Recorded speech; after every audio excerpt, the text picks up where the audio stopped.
bleed green? Are you an ultimate Eagles football fan? Well, you're in the right place.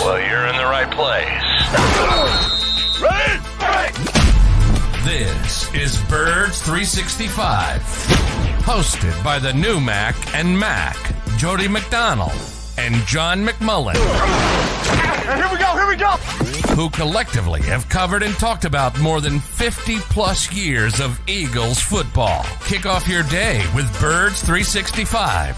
You'll get debate. We love to argue. You'll get the real story from inside the locker room. And you'll hear from some of the great football minds from around the region. You're about to become an Eagles insider. Get in the game. Join Jody Mack and Johnny Mack and join the football community that flocks to Birds 365. Birds 365 starts right now. Welcome to the NFL. Let's go! Let's go! Go!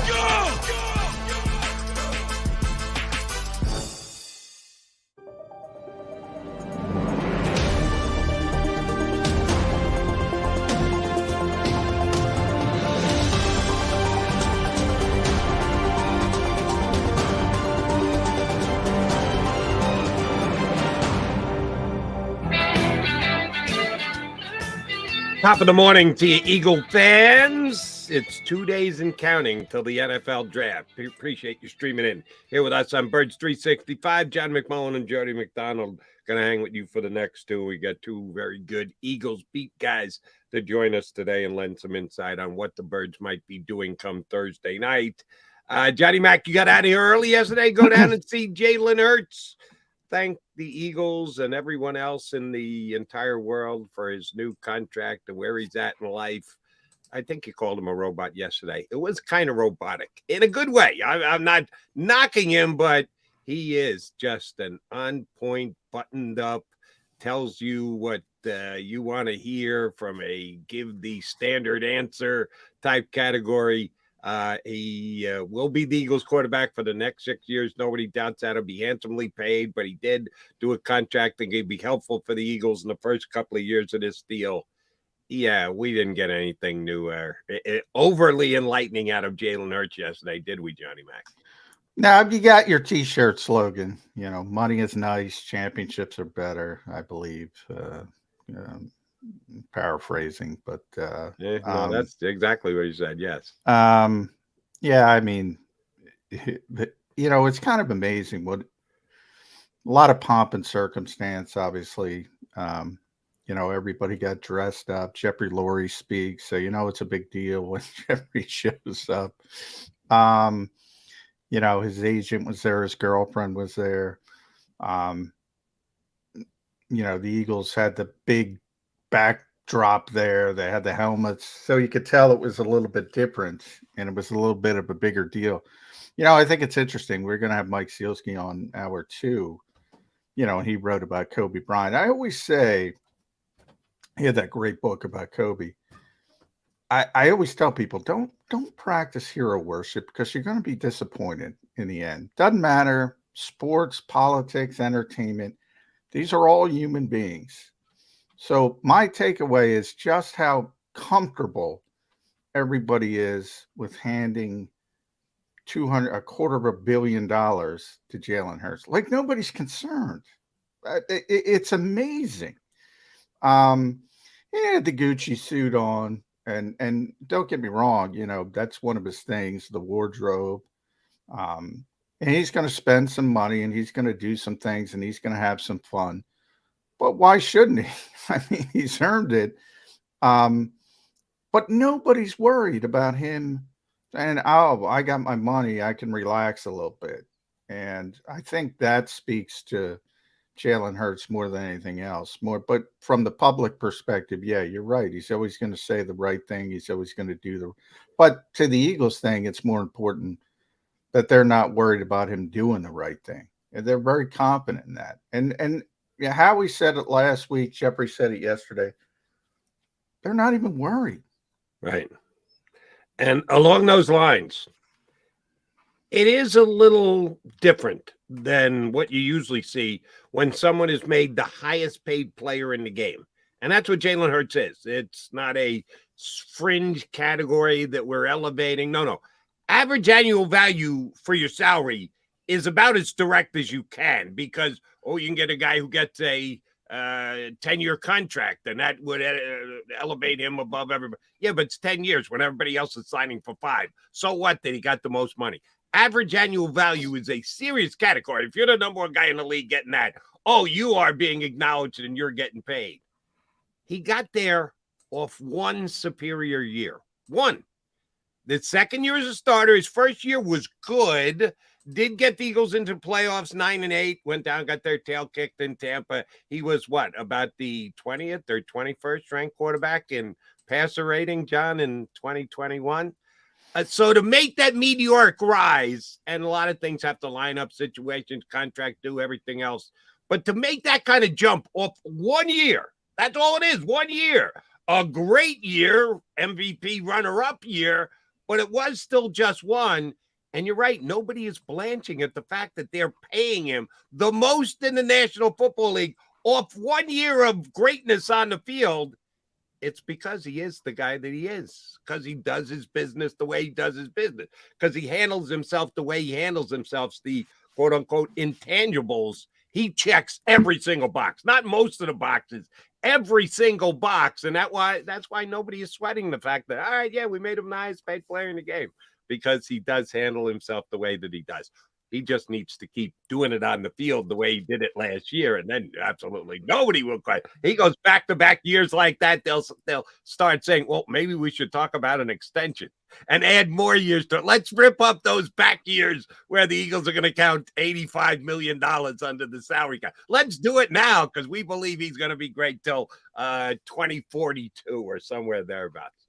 So, yeah, we got to hear from Jalen Hurts, which took us a little eye on focus away from the draft. Now we're back there. We got 2 days to go before the draft. And Johnny Mac, I want to ask you one question. I want to kind of debunk a narrative that is floating out there in Philadelphia this week because of a specific player who's available in the draft that the Eagles may or may not have interest in. The whole tying a position to the championship outcome of a team. We know everybody does it with quarterbacks for a very simple reason, because it works. That is true. Your quarterback play has a lot to do with how far you go in a season and potentially hold a Lombardi trophy at the end of a year.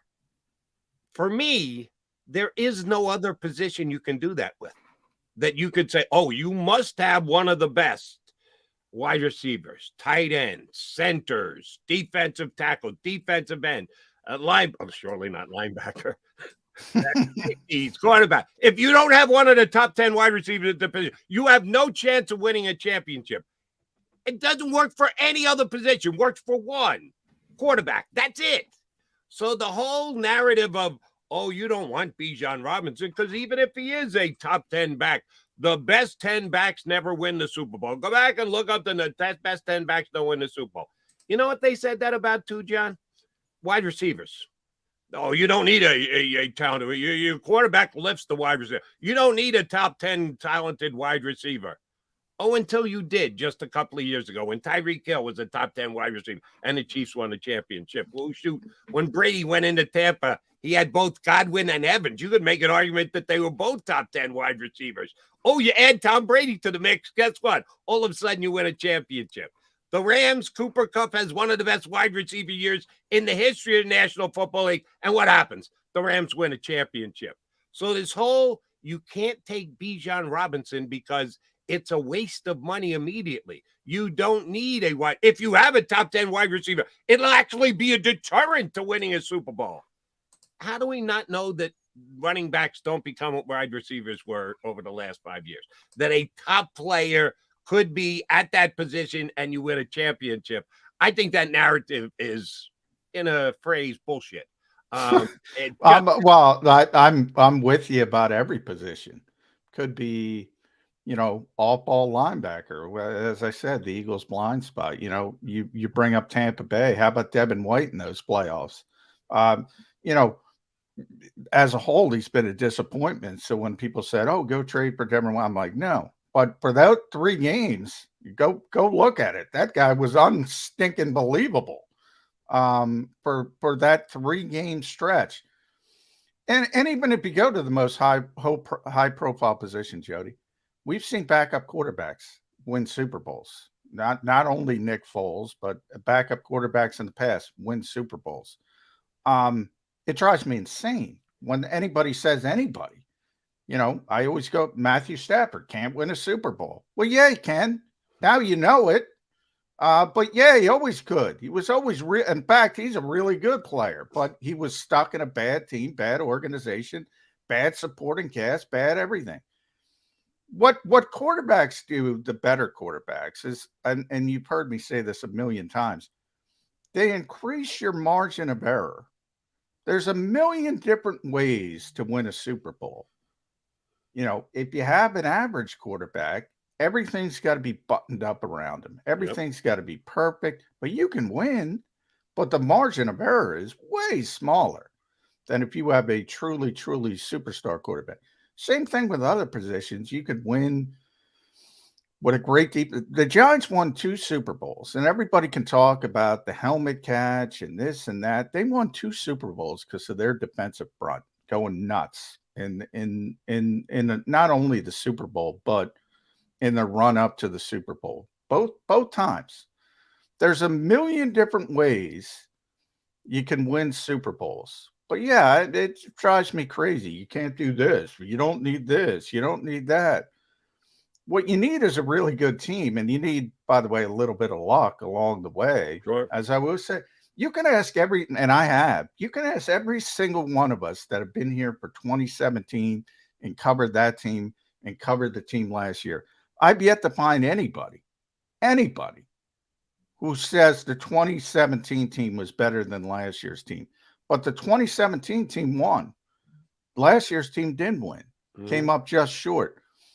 Fletcher Cox might be the only one. And I think Fletcher Cox said the 2017 team was better because he was a bigger part of it. I don't think he really believes it. You know, yeah, I'm with you. It drives me nuts. You can say it about any position, Jody, wide receiver, running back, but what, get good players and then figure out the rest.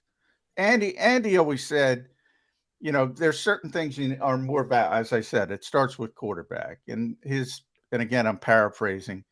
Give me the quarterback, two offensive tackles, 2 pass rushers, 2 cornerbacks, and I'll figure out the rest. That's pretty much what the Eagles build their philosophy on to this day. Yes, more certain positions are more important than other ones, and it increases your margin of error. But if you got a good player, take advantage of that good player, no matter where he plays. And it sounds to me like I put the quarterback on an even higher pedestal than you do. I really do think the talent of your quarterback is a massive needle mover when it comes to winning championships. Oh, I agree. All the other positions are all the other positions. Your margin of error. I'm not disagreeing. It way increases your margin of error. I'm just saying we've already seen average quarterbacks, below average quarterbacks, backup quarterbacks win Super Bowls. That's the exception, not the rule, John. Very infrequently, the superstar quarterbers win. But are you missing? We want to list all the superstars and go down the list and evaluate the quarterbacks. Over 90% are. Yeah, but I feel like am I not saying it correctly? It way increases your margin of error to have a superstar quarterback. Yeah. Way increases your margin of error. But I'm saying we literally already have the literal proof. I'll say it 3 times. We have the literal proof that you can win a Super Bowl. It's much more difficult, but you can win a Super Bowl having an average or even a below average quarterback if everything else around them is nearly perfect. Now, if you have the superstar in his prime, that's what I'm saying. It's way easier, 100 times easier. They elevate everything. But you've already seen, I'm just talking to the people that you brought up that say you can't do this, you can't do that, you can't do this. All I'm saying is there's a million different ways to win Super Bowls, and we've already seen them. We have the proof. So I don't know why people say that. Right. And my stance is start with the quarterback and then get to everything else. If you got the main guy in the main position, you're absolutely headed in the right direction. Other ones, you're right. You can fudge, you can work around, you can get above average guys in position. Doesn't have to be a top 5, a top 10 player at that position. Quarterback, you need to. Yeah, I get it. Nick Foles comes off the bench and wins. Trent Dilfer won a Super Bowl because the Ravens were one of the best defenses in the history of the National Football League. Those things happen few and far between. Quarterback, yes. Every other position, no. And I'll put a lot of them on basically the same type level. Running back, wide receiver, offensive lineman, left tackle. I think they're all very close, those other positions. But in today's status in the NFL, there are some positions that have been woefully devalued, in my opinion, and running back happens to be one of them. And I hope the Eagles do something at the running back position over the next couple of days when the draft kicks in. He's John McMullen. I'm Jody McDonald. We will be joined by two outstanding Eagle beat guys. First up from the Delaware News Journal is going to be Martin Frank. A little later, Mike Sielski from the Inquirer. So a lot of great Eagle knowledge coming your way. Stay right here on Birds 365.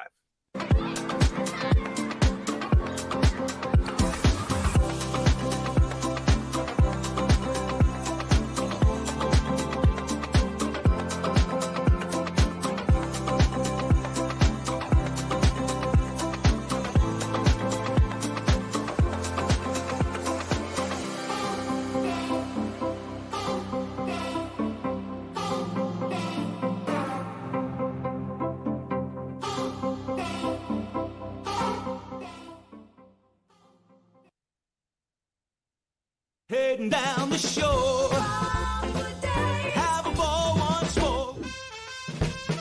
Here, imaginations run wild and time stands still. Because here, you can find the best of the Jersey Shore, all on one 5-mile island. So leave the old you behind and get lost in the woods. Wild, wild, wildwood days.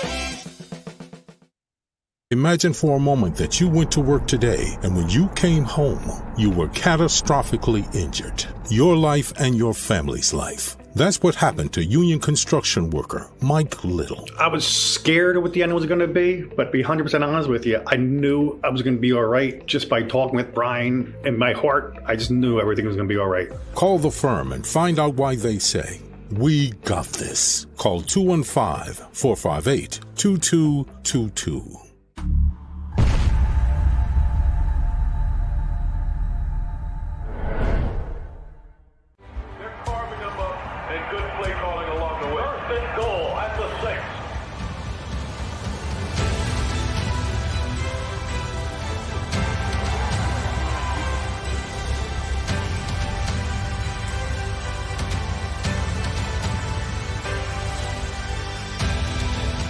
Field of life, First Trust Bank is there for you.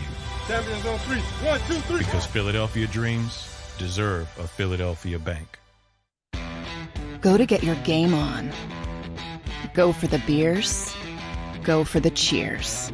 Go for the hit and the hits. Go for the stakes and the stakes. Go to get your parlay on. Go to get your party on. Go for the scene. Go for the screens. Go for the gallery. Go for the win. Go to Ocean. Visit theoceanac.com to plan your visit.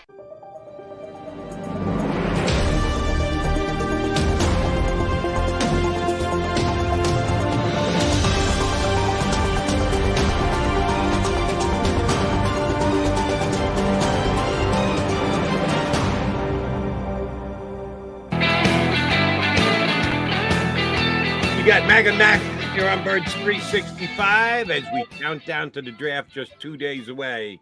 Here to talk Eagles with us is one of the best who covers them day in and day out. He does so for the Delaware News Journal, Mr. Martin Frank. Martin, did you sit close to John McMullen on the other side of the room from try to avoid John McMullen yesterday? How much distance between you and McMullen? And did you know if McMullen was actually drinking anything he could spill? I was actually sitting pretty close to John McMullen because, I want to gather as much knowledge as possible from him by sitting. By the way, I will never live down that coffee spill. No, not happening. It's got to be at least a calendar year. I call it the incident. Yeah. I don't bring beverages in the NovaCare complex. Come on. No laptops were harmed. No laptops. All good. But Martin was away because Martin was wearing his Gucci suit as well with Jalen Hurts. It is amazing. I was talking to Jody Martin.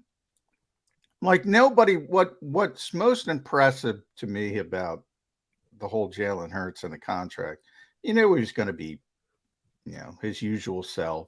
You got your T-shirt slogan, money's nice, championships are better.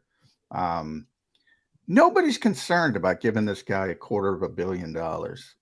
They're not worried about it at all. It's pretty impressive because, you give me $250 million, I'm going to go on vacation. I'm going to do most people are going to be, woof, right? Now I can sit back and relax a little bit. Eagles aren't concerned about that at all.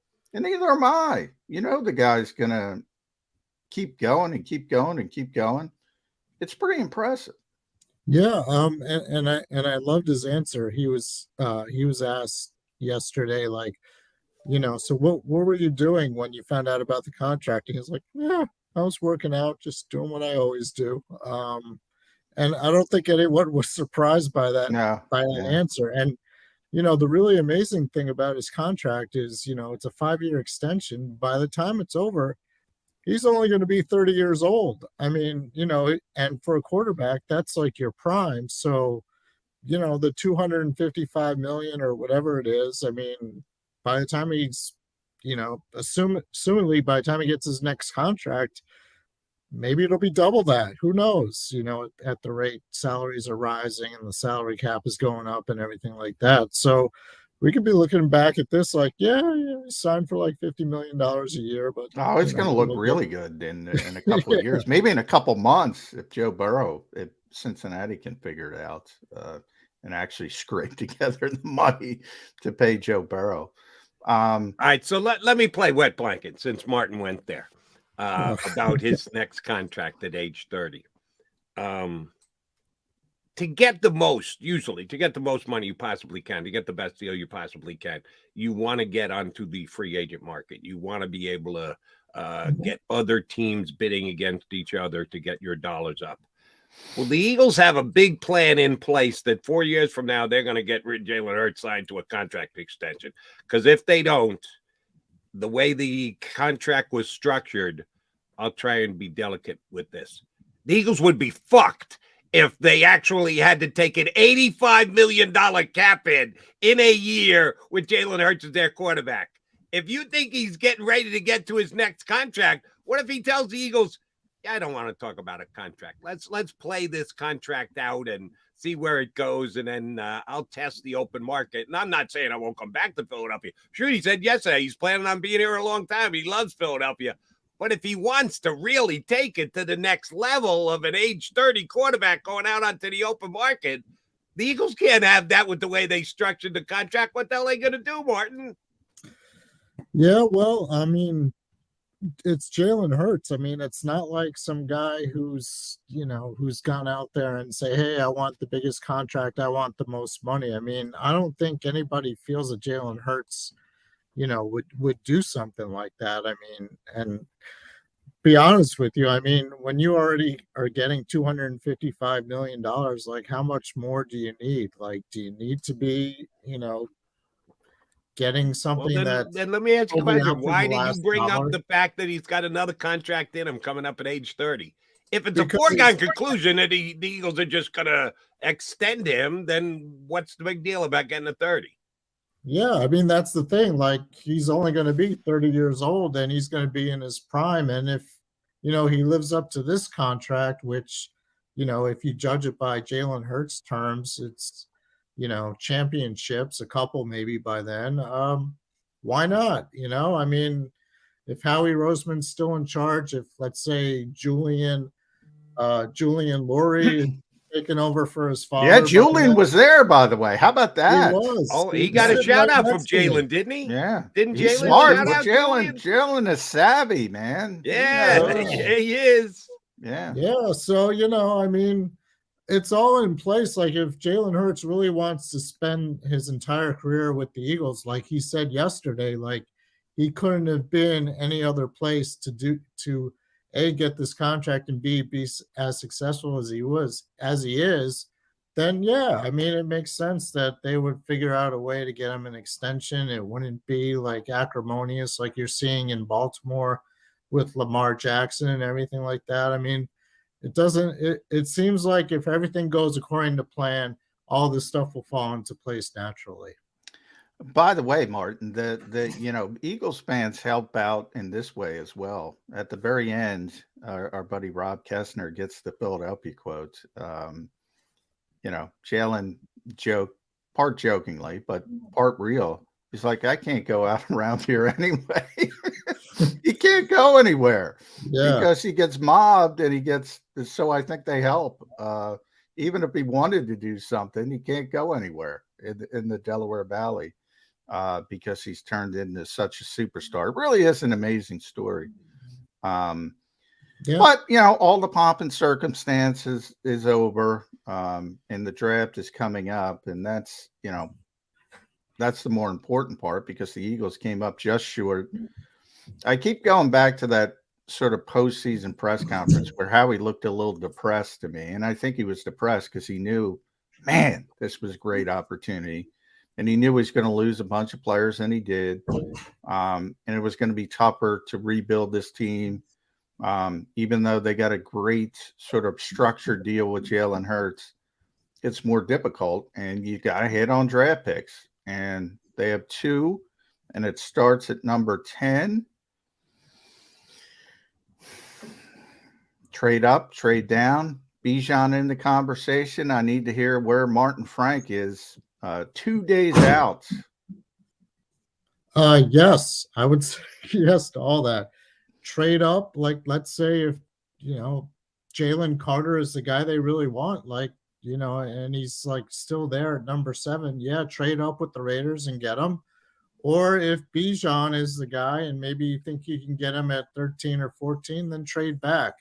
I personally, I'm on the running back bandwagon. I think either if it's going to be Bijan in the first round or even like Jahmyr Gibbs at the end of the first round from Alabama, I think one of those picks will be a running back. Wow. That is bold. Martin Frank. Is it bold to take Jahmyr Gibbs at number 30, really? Because it is, I guess, a first-round pick, which the Eagles haven't done since Keith Byers. So at number 30, there's a difference between 30 and 10, I guess is the point I'm making. I don't know if I would call it bold if they take a running back at 30. If they do it 10, right, you're right. I think it's smart, to be honest with you, because you get that extra year of salary control. First-round pick, at running back, you've got 5 years, plus you can do the franchise tag for a 6th year. And if you look at the lifespan of a typical running back, the shelf life, it's like 3.5 years. So, if Jahmyr Gibbs is good, you have him for an extra year, which meshes into Jalen Hurts' contract, which makes, perfect sense for the Eagles to do something like that. Tom Pelissero, sorry, Jody, brought up an interesting point in his latest piece on NFL Media.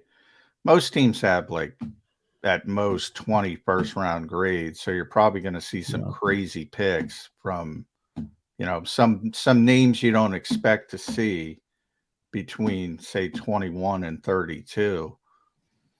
You think Howie can sit at 30, not having a 4th, a 5th, and a 6th? I think he'd get too antsy to sit around that long. I think he wants to get the heck out of 30. Maybe. But maybe he moves back at 10 and gets that extra 4th, 5th, or 6th round pick. Yeah. Or maybe he trades one of his 12 picks he has in 2024 to get into the 4th round. Like, let's say let's say there's someone in the 4th round he really wants, he maybe trade a third or a fourth next year and get that. All right. I will suggest the more things change, the more they stay the same. And Howie Roseman will still be Howie Roseman, and Philadelphia Eagles will still be Philadelphia Eagles. So they're not going to take a running back at number 10. Sorry, Bijan fans. I'm okay with it. If I'm wrong, I'll come on here Friday on Bird 360. I hope I'm wrong. And I cop hope to I'm it. wrong because I never want to talk about it again. I hope I'm wrong, Jody, but I don't think I'm going to be. Well, if you're wrong, we're going to talk about it forever. We both will. We're both going to No, have to. well, cop I to mean, it. moving forward, we don't have to. The next year's draft in the year. No, we after don't the have to year. talk about going forward. Yeah. Oh, the Eagles will never draft a running back in the Yes, first yes. round. All right, That's I get what I what you mean.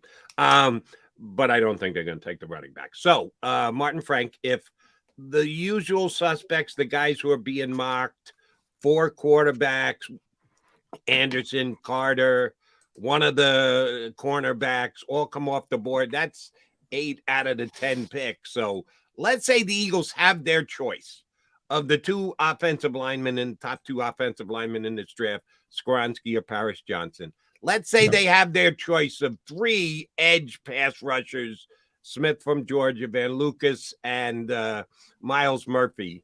He's got his choice of any of those 5. All 5 of those guys are still sitting on the board.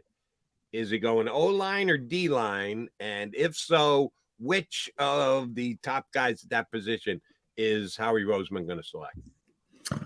I'm guessing it would be the first choice would be Skoronski. Just I see him as somebody who could play right away at guard, and I also see him in like 2 or 3 years if Lane Johnson decides to retire, move out to right tackle. So I think that would be the first choice. I could see Nolan Smith being the second choice, like if Skoronski's gone, or maybe he likes Nolan Smith better than Skoronski. I could see Nolan Smith being the choice. I think if it came down to the other 3, I think Howie would just as soon trade back and get one of those guys as opposed to staying at number 10. But if he's staying at number 10, I think Skoronski would be the pick. If you trade back, you're not getting Paris Johnson. First of all, I think Paris Johnson may be gone before he gets to 10, but I'm just giving you a hypothetical here. If you trade back, unless you're trading to 11 and you're trading to a team that specifically wants to go somewhere else other than the offensive line, I think Paris Johnson's not going to be there if you trade back. You got to be careful. That's what you do when you trade back. You take the risk of losing out on the player that you would have on your board at that time. You never know what's real this time, but silly. People are saying Paris Johnson might go number 3 now, and the Eagles won't have to worry about it. So, but it's like how I was saying the other day, like nobody has any idea what we're going to do, and I think that applies to pretty much everybody. I mean, this is such a crazy draft because it's so wide open in so many ways. Like, nobody even knows what Houston's going to do at number 2. Like everyone thought for sure they would be taking a quarterback, but now it's like, maybe they're taking one of the top defensive linemen or something like that. It's crazy. Just, I'm sure like every mock draft that's been done so far is going to be like blown to bits by the time the Eagles get to number 10, All right, I think we got to most of the guys who were kind of obvious picks: Jalen Carter, Paris Johnson. We mentioned Nolan Smith, Peter Skoronski, Lucas Van Ness, who Eagles fans seem to hate for some reason. I want to throw one more in there because it's probably not going to be there, but there's not a lot of teams that are going to pick a cornerback.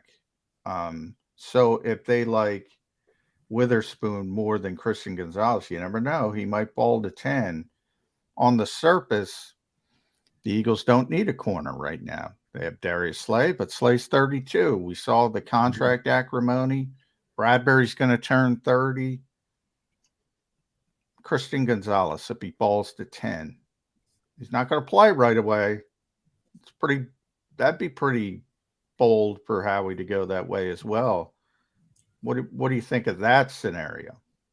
Yeah, I mean, that's the thing about what Howie does during free agency is he makes it so when it gets comes to the draft, he can take whoever he likes as the best player available. He's not drafting for a position. I mean, before, like if you go back to March, Slay was going to get released. Bradbury was going to price himself out, and they would keep CJ Gardner-Johnson. So then, yeah, he would have to pick a cornerback, and it'd probably be someone like Witherspoon or Gonzalez or, maybe even Joey Porter Jr. or whatever. But, he doesn't have to do that. I mean, and that's the thing. And that's kind of what helps a lot of these Eagles guys. Like last year, they drafted Jordan Davis and, basically as a redshirt year, I mean, he didn't play a whole lot.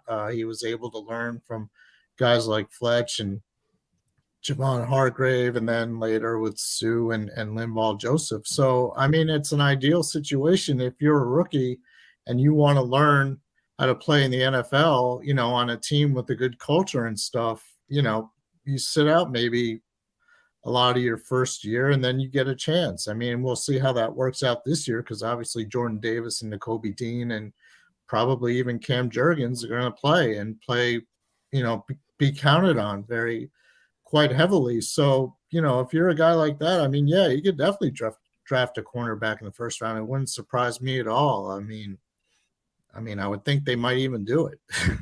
Let me add to the cornerback discussion. Let us not forget that it was just about 6 weeks ago that the Philadelphia Eagles, 32 teams in the National Football League, one proposed a rule change to get the number 0 added to a uniform that a player could wear. And Christian Gonzalez of Oregon was famously number 0 for the Ducks this past year. The Eagles had not re-signed Bradbury at that point. And they were the team that stepped out and said, hey, let's give the player 0 for a potential number. And Jeff Lurie got on his podium out there at the owners' meeting and said, well, this came from our uniform managing unit that we're already running out of numbers. So we just wanted to expand the base of numbers we give out. BS. No, he wanted to have 0 to potentially give to Christian Gonzalez if the Eagles going to take him at number 10. So we know they like the player. They now have less of a need for him because they did re-sign Bradford. But I tied those things together. Do I know that that's their line of thinking? No. I think I'm on a pretty good footing here that that's exactly why they did what they did. And they do value the position of cornerback pretty high.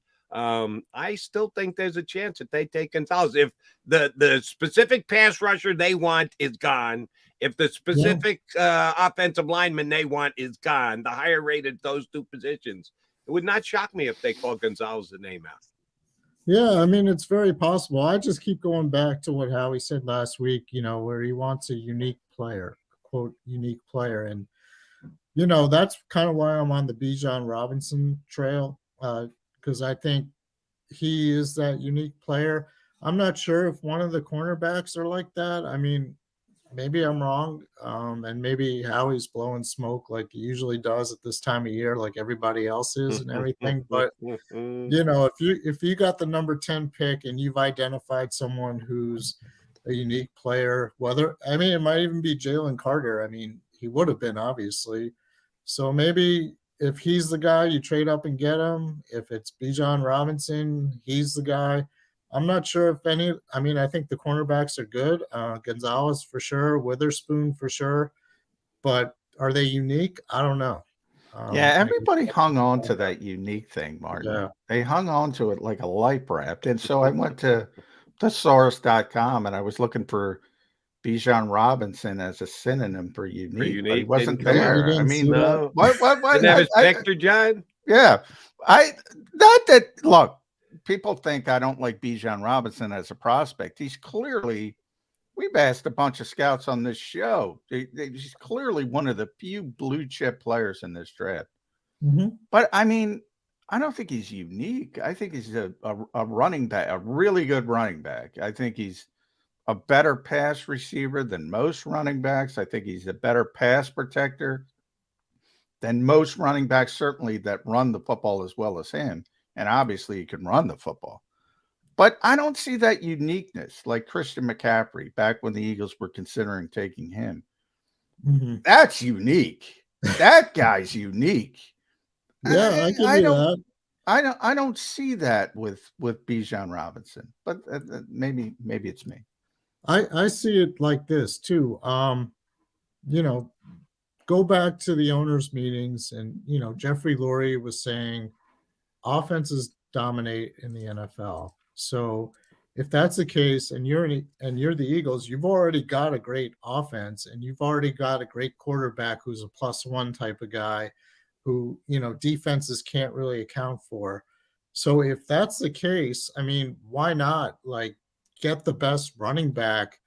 I mean, if you look at this guy as being better than Miles Sanders, and Miles Sanders had 1,269 yards rushing, mainly because Jalen Hurts took away some of the attention from the defense. So he had all these gaping holes. Plus, you have a great offensive line.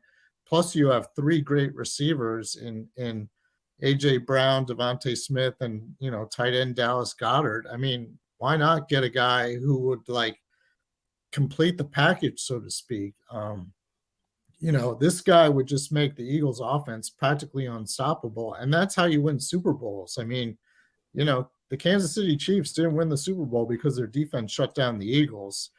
And the Eagles certainly didn't win the Super Bowl because they certainly did not. So, I mean, the Chiefs defense all year was middle of the pack. It wasn't a great defense. Yeah, it's not great. So, why not make the offense more unstoppable than it already is if you can get a guy like Robinson? I think it was the owner of the Philadelphia Eagles, Jeff Lurie, who said, you have to have a dynamic offense if you're going to win the Super Bowl. So since he's kind of in charge and is the man here in Philadelphia, let me take it in a different direction, but staying with the offense. Our buddy BLG, Brendan Lee Gouton from Bleeding Green Nation, had an interesting post on his website speculating on the Eagles' second-round pick, that he thought that they might just go the wide receiver route in the second round and take a kid like Jalen Hyatt from Tennessee, who would come in and just specifically displace Quez Watkins. Because those who think that Quez should still be the third wide receiver here this year tie it to, well, he can stretch the defense. You need that speed. You got to have him there as at least a threat. If you're not going to catch the ball, how big a threat are you actually? But Hyatt is an absolute stone-cold burner who can do what Quez does, which is keep the defense honest and maybe actually catch the ball. Could the Eagles go wide receiver in the second round, Martin Frank, if they're married to offense? They could do that too. I mean, I wouldn't be surprised if they went tight end in the second round, to be honest with you. Tight end, baby. This is a loaded tight end draft. Loaded. Mm-hmm. And we saw this last year. I mean, Dallas Goedert missed 5 games. I mean, where did they go for tight end? They didn't really have anybody who can do what he does. And, you had a guy like, you had a guy in the second round, like maybe Musgrave or something like that. And all of a sudden you've got 12 personnel you could use. You can use, the 3 wide receivers, if you're getting a running back in the first round. I mean, there are just so many possibilities. I mean, nothing would surprise me with what the Eagles did. Yeah, but John just told me yesterday, John gave me a great stat, Martin, that the Eagles were number 1 in the NFL rushing out of 11. The number 1 in the NFL. So if that's the case, why would you want to go to more 12? No, you want to stay with 11 and be able to be the best in the National Football League. Yeah, but if you got tight end, and by the way, didn't they secure their backup tight end yesterday? Are you guys not believing that Tyree Jackson is finally going to stay healthy this upcoming I'm season? surprised I had to look that up. I had to ask Bob Lang at the Eagles that Tyree Jackson, why is Tyree Jackson not signing his tender? I thought the Eagles took it off him, but no, he was waiting all that time, because I was thinking if the Eagles sign something, they're just going to take it off the poor guy. And, he's been injury stricken. I think Grant Calcaterra is more in the conversation. But to Jody's point, the Eagles running game is about space. So I've said this a couple times. To me, it would make more, if you want to improve their running game, and it's tough to improve from number 1, get a better receiver, get a better third receiver, or get a better second tight end. Now, the reason the spacing becomes an issue in 12, Jody, is because no one is threatened by Jack Stoll. But if you go Martin's route and you have the 2 tight end, then all of a sudden you have the spacing back. Now, the same thing would work with the receiver, though. So it's kind of, it doesn't matter. But if you want to improve the running game, get a 3rd receiver, get a 2nd tight end, and you have even better spacing. Yeah, but the 2nd tight end takes you out of 11, puts you in 12, and well, they weren't as good. That doesn't matter. What matters is the threat. Because Musgrave is such a upgrade over Stoll that would allow as a the Eagles receiver, to run the ball that more effectively. Jack Stoll. Look, Jack Stoll is a great story. Does a tremendous job. Nobody's scared of Jack Stoll as a receiver. There are receivers, tight end receivers in this draft that people need to be fearful of. If you get one of those guys, but you can accomplish the same thing with receiver. It's all about mismatches and giving yourself opportunities. If you have 2 really good receiving tight ends, like Gronk and Aaron Hernandez back in the day, Zach Ertz and Dallas Goedert. Yeah, I mean Ertz and Dallas Goedert, exactly. That's another weapon, or that's another thing that defense have to prepare against. You don't know if you're going to see that or if you're going to see the 3 wide receivers. And if you were saying, the idea is to maybe get Quez Watkins off the field, well, if you don't get a burner wide receiver, this is another way to do it. It's all about accomplishing the same goal, but with different possibilities. I think you both are missing the reason that the Eagles were number 1 in 11 wide receiver rushing this year. And he's no longer here. Zach Pascal, the greatest blocking wide receiver in the history of the National Football League, is no longer a Philadelphia Eagle. So there's no way the Eagles are going to be number 1 in rushing in 11 this year without Zach. Sorry to say. It has more to do with Jalen. But Zach was important when he was out there. And I see you smiling, Jody. I mean, that is a tough look. It's a luxury, but that is a tough luxury to replace. I mean, is it arguably the best blocking wide receiver in football? Nobody's going to get excited by that, but he could also catch the football, unlike JJ Arcega-Whiteside, who they would say, well, he's a great block. He couldn't catch the football. If you threw it to Zach and he was open, he would catch the football. So you could put him on the field, and it did help them. It did. Now, Jalen is most responsible because everybody's scared to death of him pulling the football and going out the backside. He's the biggest part, but it's nice to have that luxury.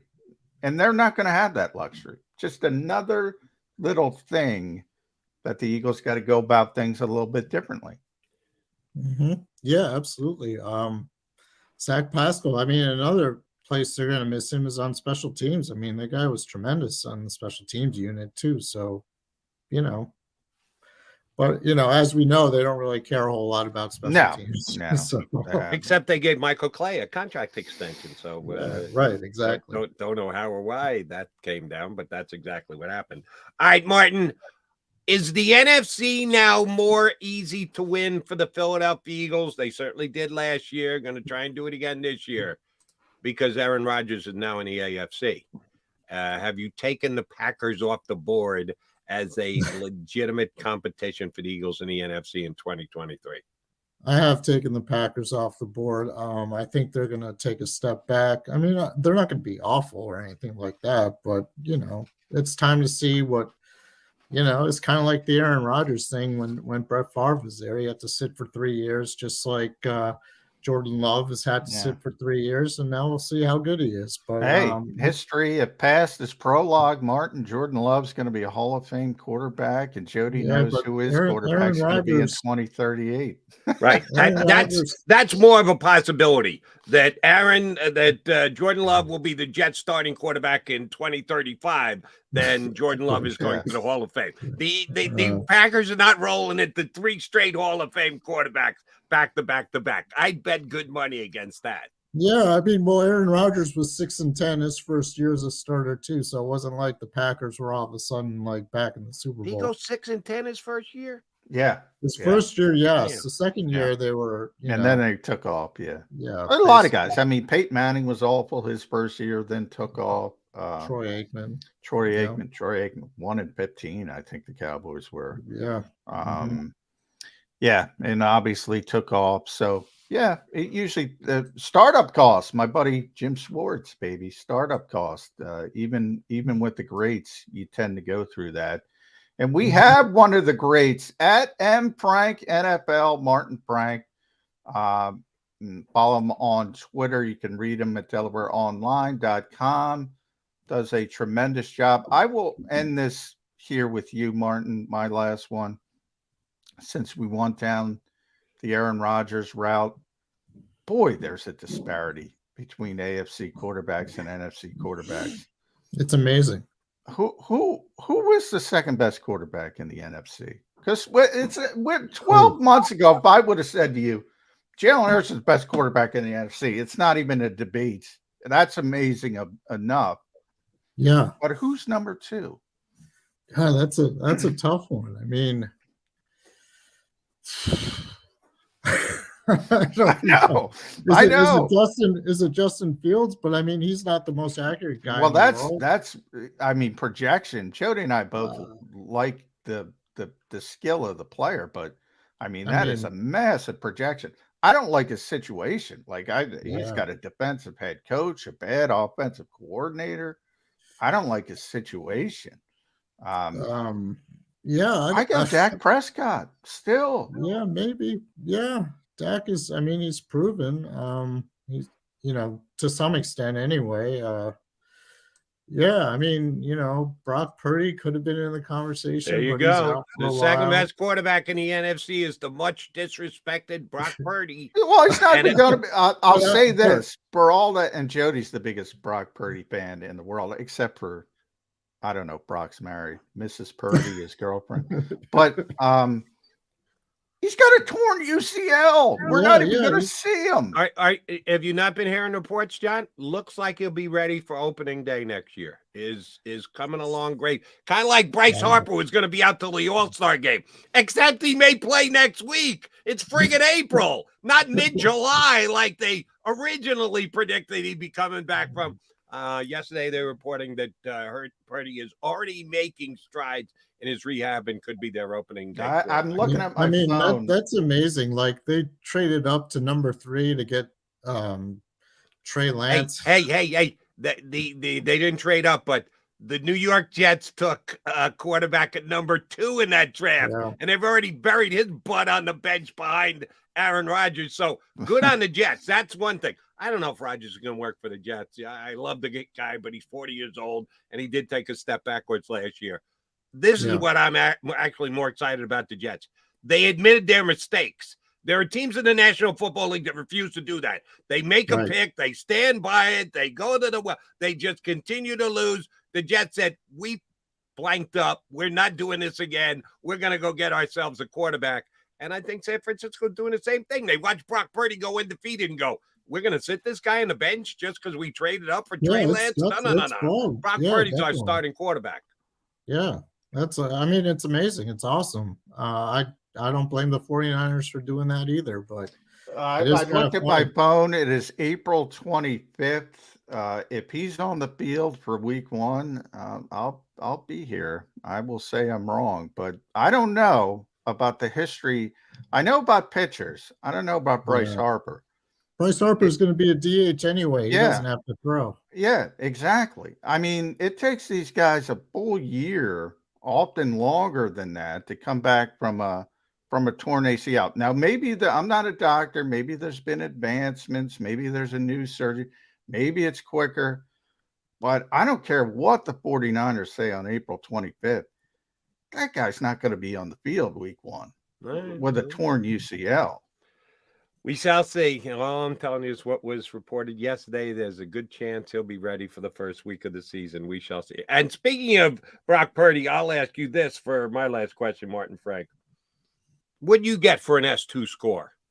Have you had your Xbox out? Have you taken the cognitive test to be a quarterback in the National Football League? Because don't kid yourself, all this information is being leaked by the creators of this test, and they want to get their test over the top. So every team. That's being leaked by NFL teams trying to convince other NFL teams to do what they don't want them to do, and vice versa. All right.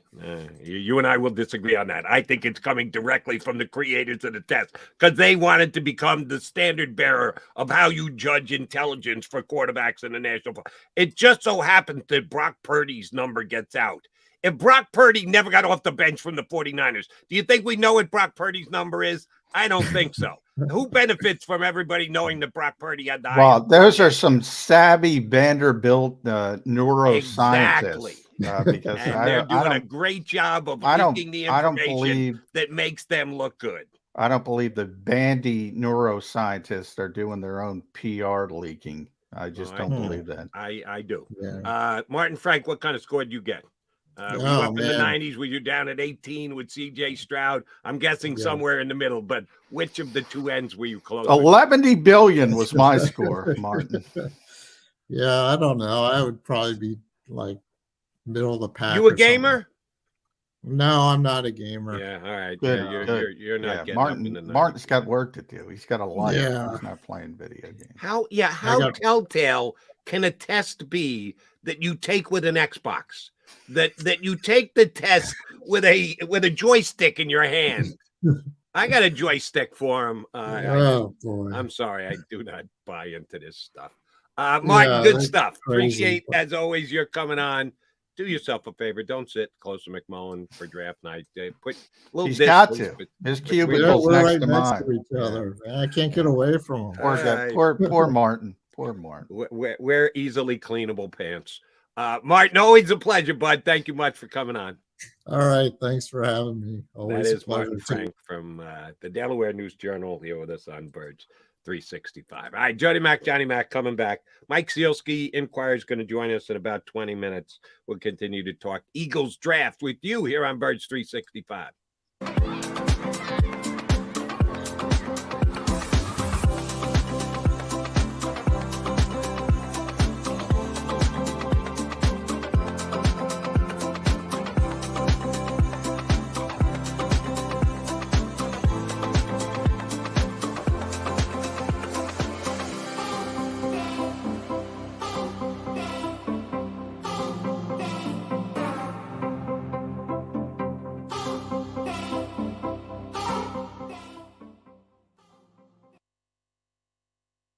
Heading down the shore.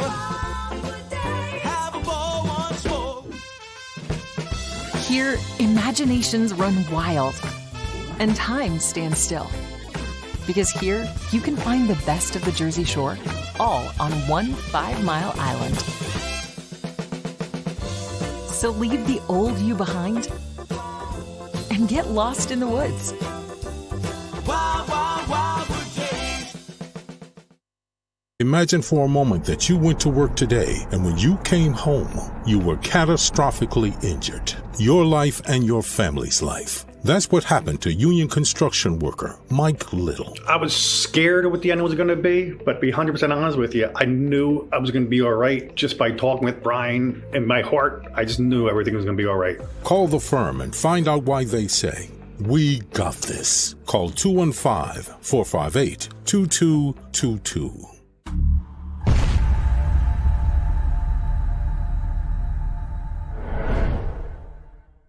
They're carving them up and good play calling along the way. First and goal at the 6.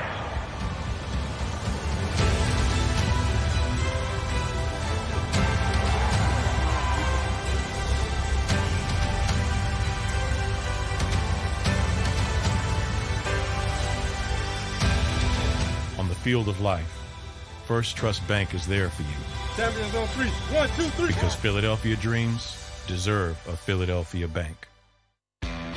Go to get your game on. Go for the beers. Go for the cheers. Go for the hit and the hits. Go for the stakes and the stakes. Go to get your parlay on. Go to get your party on. Go for the scene. Go for the screens. Go for the gallery. Go for the win. Go to Ocean. Visit theoceanac.com to plan your visit.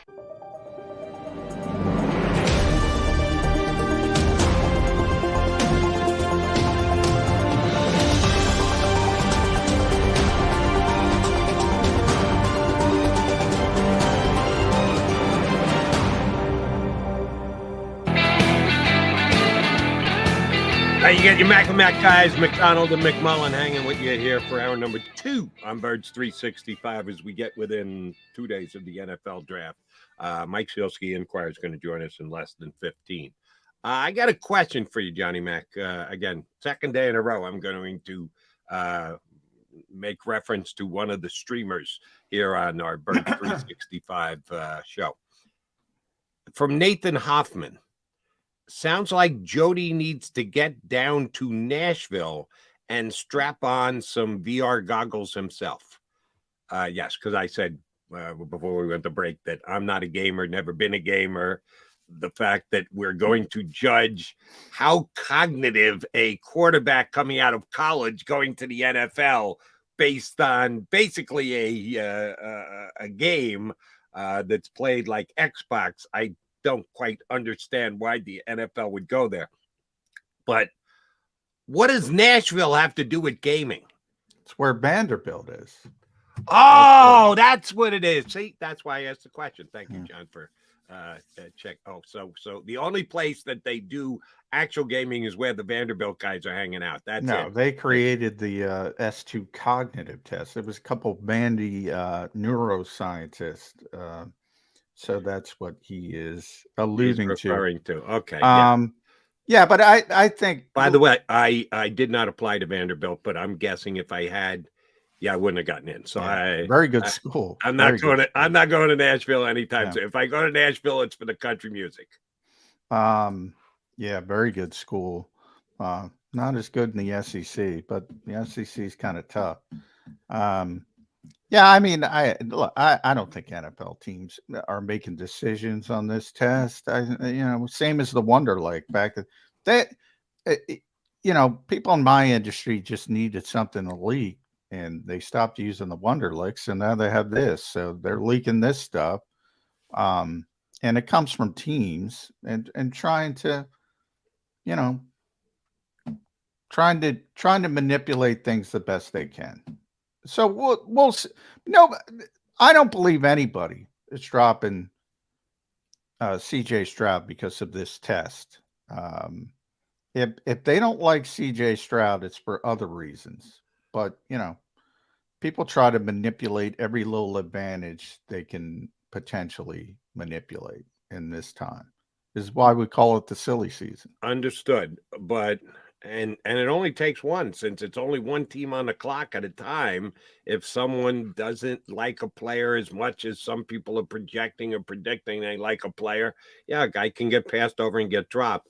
How far would CJ Stroud have to drop for you to go, there needs to be a new that it just seemed that he was going to be at this number at a floor in the NFL draft. If he drops below it, what would you call that dividing line? Where would you draw that line and say, something happened here for CJ Stroud to drop this much? I think 12 would be. All right. So see, I'll stop you right there. Who had him at 12 10 days ago? Give me one mock guy who had him going down after 11 in the draft prior to. Yeah, but I don't put as much stock in mock guys teams. One of the issues from mock drafts, and I have to do them, you're evaluating sort of as a whole. Like CJ Stroud's better than I think he's the second best quarterback in the draft, but I'm not evaluating for specific teams. Like somebody might like Anthony Richardson's upside. Like who's got a higher ceiling, Anthony Richardson. But I mean, that's too risky for me personally. If I were doing it, if I were in charge, Will Levis, I'm not as big as a fan of Will Levis. Doesn't mean there's not an NFL team. What does Shane Steichen think? I have a lot of respect for Shane. I think people who watch the show understand that. I'm going to default to him if I'm a general manager. Well, who do you want? You're the guy developing it. So there's a lot of things, and there's a lot. And I brought up Tom Pelissero. You're going to see those names from 20 to 32, where you're like, that guy's a first round pick. That guy's a first round pick. because we all sit and look at the draft guys and say there's a bunch of consensus, and NFL teams don't pay as much attention to that. Is so I always and we heard this from Chris Landry as well. When you have these big moves and people say guys move up the board, guys move down the board, they're not really moving up the board. We're just getting more information. Reporters are getting more information from actual NFL teams. No NFL team is going, oh, this guy's a 3rd round pick, and I saw him at Pro Day, and now he's a 1st round pick. People just find out more information. It might look to the outside, oh, he's going up the board. You always hear that. He was always up the board for NFL teams. It's just not how it works. So there's kind of a disconnect from that standpoint. All right, then who is that guy? Since you think at the tail end of the 1st round, there's a chance that we're going to, on draft night, hear names that people are going to go, wow, I didn't think that guy was a 1st round pick. Who's going to be that guy that shocks the world here in Philadelphia for the last Eagles year at was 30? the kid from New England. But one name that Tom brought up that I heard already, and I was thinking 30. I was thinking 30. Matthew Bergeron, kid from Syracuse. Nobody's been mentioning him as a 1st round pick. No, that is a legit surprise bottom of the 1st round pick. That's one of the names he mentioned. Anton Harrison, another offensive tackle from Oklahoma. DJ Turner, the cornerback from Michigan. There's going to be somebody. And last year it was the offensive lineman. I can't even remember his name now, that New England picked, and Sean McVay went That's true. nuts. The Patriots, that no one had him going as high as he did to the Patriots. Um, Let me give you a name for the Eagles, except I don't really believe it, but I'm hoping for it. That would be a bit of a surprise. Trenton Simpson, linebacker from Clemson. Well, I'm going to get the pen out and cross it off. They're not taking a linebacker. Come on, it's number 30. It's not 10. All I'm asking is the 30th pick, not the 10th. Linebacker for this team, and I said it yesterday on the show, is a blind spot. It is one of the few instances where I say this organization is completely wrong. They devalued it to a ludicrous degree. I have no problem with their thought process in general. It should be a devalued position, but they've taken it too far. And the fact that they've seen how hard it is to get these players. And when they develop one, they say, we'll just develop another. Well, you forgot Eric Wilson. You forgot L.J. Ford, Paul Warlow, Corey Nelson. How do you forget that? Yeah, they were all here not that long ago. We don't have to go back. We're not going back in history to come up with those names. They were all here recently, and they were linebackers who couldn't play. Yeah. And TJ, forget about TJ. I mean, they made a mistake with TJ Edwards. That's not a lot of money. They developed him. If you're not going to pay TJ Edwards, who are you going to pay? Even if you go back to Alex Singleton, Alex went out in Denver. He played well here. Oh, Alex Singleton can't do this. He can't do that. Well, he played well here, and then he went out there and played well. I don't know. He's better than everybody else you roll out there. He doesn't make a lot of money. Why not continue in that direction? Kaiser White. Oh, you can't give him a second year. All right. Good luck. Good luck with Nicholas Morrow. Good luck. And he is out the door. Davion Taylor. This is the breakout year. John, you didn't get that memo? This is the breakout year for Davion Taylor. I'll tell you what, it better be a breakout year for Nakobe Dean, because if everybody talks about Nakobe Dean like he is some kind of constant. Like there's no questions about him. Yeah, Martin and I, we were just talking about quarterback. Aaron Rodgers 6-10. Troy Aikman 1-15. Peyton Manning 3 games, 3-13. Everybody has startup costs. Everybody. You mean startup costs don't get spent when a guy's a rookie and he sits on the bench, he doesn't play? You don't start the startup costs when you're a rookie. You start the startup costs when you actually got to get on the field and play. Right. Is that what Schwartz meant? Yeah, and everybody's going to bring up, well, most recently, some of the receivers, Jefferson and Chase, and they hit the ground running. But no, they make mistakes too. Now they overcome it because of talent. And maybe he overcomes it because of talent. But to talk about him like he's some kind of constant, I think is a mistake. And right now, they have real issues on the back seven of that defense. And they got to fix them in the draft. All right. Let me run a scenario by you. And it was affected by what happened in the National Football League yesterday with the Jets and Packers trade. Aaron Rodgers is now officially a Jet. They had to give up their first of their 2 second-round picks. Jets pick at 41 and 42. So they had to give up 41. And a contingency pick in next year's draft. It's a 2, but it moves up to a 1 if Aaron Rodgers plays 65% of the plays for the Jets this year. If he gets hurt, doesn't play, the Jets don't have to give up a future 1. They get to give up a future 2. I hope, and I have not seen this, but I'm hoping there's also a clause that says, oh, by the way, he's got to come back for the second year. If he decides to go back into the darkness and he comes out and the shrooms have told him, yeah, you don't need this stuff anymore, get into retirement, McAfee will take you on as a full-time partner. Well, they better not be giving up a first-round pick if they're not getting a second year out of Rodgers. But another element of the trade was that the Jets and the Packers swapped their first-round picks this year. Jets go from 13 back to 15. Packers move from 15 up to 13. People still want Bijan Robinson here in town. You and I agree, probably not going to happen at 10. But if the Eagles traded down, would that give Howie Roseman more reason to potentially go there? We always speculate how he likes to move up, back, sideways. There's a good trading partner for you at number 15. I've circled 15 for a while now because I think if you want Bijan Robinson, I think the Commanders at 16 are a good landing spot for him.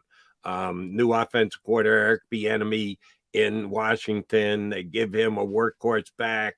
All right, you got Sam Howell's your quarterback. You better get yourself a stud workhorse back if Sam Howell's going to be your quarterback. Bijan Robinson becomes their offense in Washington this year. So I think if you have to be ahead of them at 16, you get to 15. It's Howie's buddy, Joe Douglas. If the Jets really like one of the offensive linemen, and they think by moving from 13 down to 15, the Patriots in between could screw them on the guy that they want, that there's a specific offer out of Skoronski and Paris and the other offensive linemen at the top. They could lose the guy they really want. Jets get aggressive, move back up to 10. Let's Howie move down to 15. Can you see a deal between Joe Douglas and Howie Roseman? I can always see a deal between Joe and Howie. I don't think the Eagles want the player, period. End of sentence. You really do? You don't think they're intrigued by Bijan Robinson? Do not. I think, and Albert Breer finally confirmed what I've been talking about for years, that the Eagles were going to take Christian McCaffrey in 2017. How many years you been saying that, John? I don't know, since 2018, but whatever. So now maybe people will believe it, but and to Albert's credit, he gave the context as well. What I also been saying. So he's talking about it in relation to Robinson, and he was talking to a coach, and the coach said, and I'm quoting this, I'm not paraphrasing because I just pulled it up. Speaking about Bijan, he's an every down grinder, really good in protection too. But you're not going to be calling plays for him in the pass game that aren't screen or flat routes. which is not to say he's not great like Ezekiel Elliott was or somebody like that, but he ain't Christian McCaffrey in the receiving game. And as Albert also mentioned, if Christian McCaffrey wanted to change to receiver, he could have been a receiver at the NFL level. That's why the Eagles wanted him. That's why he was so unique. That's why they were willing to go off. It was more about the passing than the running. But the second part of that is, Jody, which he didn't get into, the Eagles were a different offense then. Right. They had Carson Wentz. The running back in the passing game was a much bigger part of their offense. Correct. Today, again, it's about Jalen Hurts. It's about the spacing. It's about pulling the ball on the backside. It's about the way he frightens defenses. That I do not think they feel they need that running back. So all those reasons, which I've been talking about forever, if you want to improve their running game, and again, in 11 personnel, it's tough to improve from 1, but I guess you can have a bigger gap between 1 and 2. Then get the third receiver. Then get the second tight end who can better create the spacing they're looking for. He'd be great. I'm not saying he wouldn't be great because he's a great runner, but it's not needed. And there are I just talked about the defense. You're right about Jeffrey Lurie. They have an explosive offense. They're going to have an explosive offense. They got to get more competent on defense. Remember, they weren't good enough last year on defense. On paper, they weren't until the second half of their last game. Yeah. On paper, they've taken a massive step back defensively. I'm not saying they have to be as good during the regular season. They don't have to be number 2. You just got to make a play in the biggest stage, but you got to get to the biggest stage, Jody. And if you're playing Reed Blankenship and Terrell Edmonds and Nakobe Dean and Nicholas Morrow, guess what? You're not getting to the biggest stage. So they got to fix something on that defense. All right, you just ran down 2 safeties and 2 linebackers. Eagles have 3 picks in the first 2 rounds. How many of them are going to be safeties or linebackers? Well, 0 linebackers. We understand that, but it's more than just the first even 2 rounds. I mean, in theory, hopefully Nakobe Dean develops into a. I will add the third round. You think they're taking a linebacker or a safety in the 3rd round? I think they're taking a safety by the end of day 2. Yeah, I think, and it might be, if you want to call Brian Branch a defensive back, and they might spin it a different way. But yeah, I think they're. But here's the problem with Branch, and Mike Sielski good join us coming up in just a second. I think he's going in the 20s, John. If they don't trade back to take Branch from 10, if they don't trade up from 30 to take Branch, and again, trading up to take a safety, think Howie Roseman's going there. Again, my evaluation, checking everybody else mocks, scouting grades, everything else. I think Brian Branch is going to go off the board in a position that the Philadelphia Eagles don't have. No, I know you love the player. I love the player. I think he'd be a perfect fit. I could see him in Eagle Green, all those things. But the way the draft board lays out right now, I think he falls somewhere else. The Eagles get no chance to get their hands on him. I agree with you. I don't think they're getting him. I do think part of it is he's in sort of no man's land, and I don't think they would take him that high. I think you're right. He probably won't even get to 30. I just, personally, I think he'd be a great fit for what this team wants to do, but I don't think they're going to get him. So I asked Ian yesterday, Ian Cummings, who's that safety? Who's that Fangio-like safety? He brought up Quan Martin from Illinois. You can get him in the 3rd round. He could start for this team day 1 if he's as advertised. Does he start for this team because he's that good, or does he start for this team because he's just better than the less than acceptable players they have? He's better than what they have. That's not a ringing endorsement, John. I appreciate your candor, but that's not a ringing endorsement.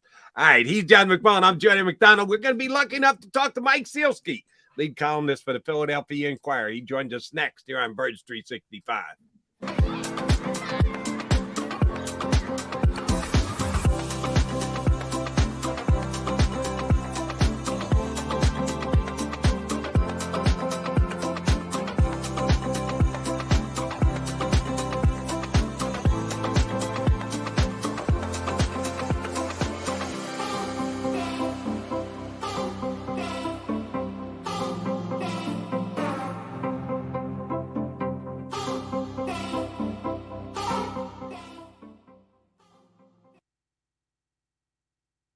heading down the shore.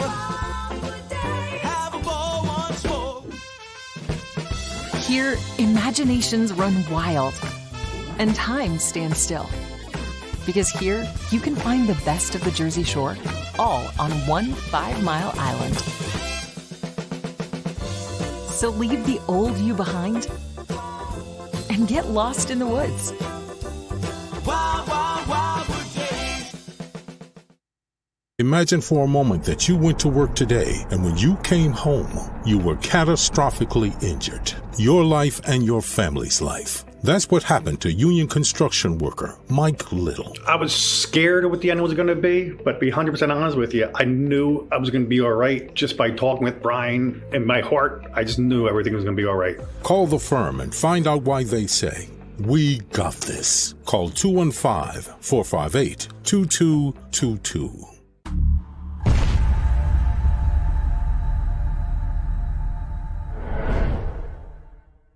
They're carving them up and good play calling along the way. First and goal at the 6.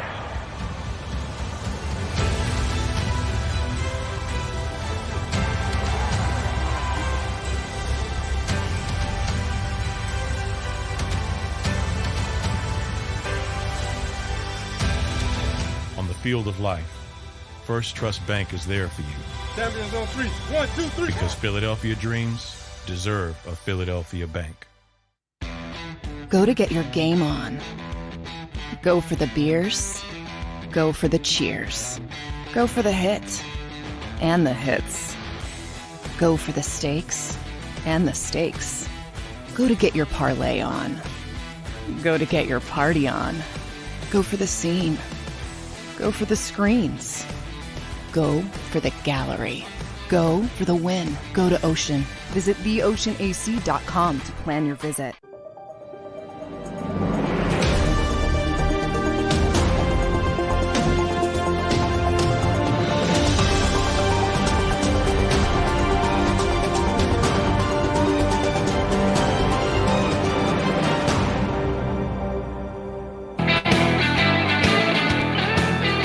Spinning wheel stopped on Birds 365 with McMullen and McDonald hanging with you. We're lucky enough to get Mike Sielski, lead columnist on the sports side for the Philadelphia Inquirer, and a little look behind the curtain. I reached out to Mike over the weekend, said, want to get you on Birds 365 this week, draft week, any chance on Monday? He said, can't do Monday. I got work responsibilities, but I could do Tuesday, so I locked them in. Work responsibilities in Pittsburgh. What the hell were you doing in Pittsburgh, Sielski? I was, first of all, it's great to be with you guys. John, I saw you at the presser yesterday. You did not say hello. I did not? What? Whoa. I don't know what I did. I don't know if I ticked you off somehow. Hey, he didn't spill anything on you. Be thankful. This is true. This is true. Yeah. But to answer your question, Jody, I was actually out in Pittsburgh to do research for my next book, which is on basically loosely the history of the slam dunk. And I was doing some research on Connie Hawkins, who was part of the 1967-68 Pittsburgh Pipers, who were the first team to win an ABA championship. And so I was out there to speak to his grandson and go to the Western Pennsylvania Sports Museum and do a bit of research for this book that's coming hopefully next year. Now, I'm a big fan. John, let me hop in just 1 second. I got a question off that. How much research have you done on Darnell Hillman? I have interviewed Darnell Hillman. Really? Yes. I tracked him down and interviewed him. He's going to be a chapter in the book because, as your listeners and watchers may or may not know, he was, I think, the first slam dunk contest champion, really in basketball history. He won one in the ABA and had a fascinating life, still around, lives in Indianapolis, still connected to the Pacers, which is the team that he's best known for. So I've already done the interview with Darnell. Yes. Nice. Are the Pittsburgh Pisces going to be in the book, Mike? From the Fish That Saved Pittsburgh? Yes. There might be a glancing reference to them, John. And I haven't tracked down or gotten in touch with Jerome Lane yet. But there's going to be some major, Pittsburgh threads in this book. We don't think of Pittsburgh as a basketball town, but we probably should. Yeah. I'm glad to hear you're giving.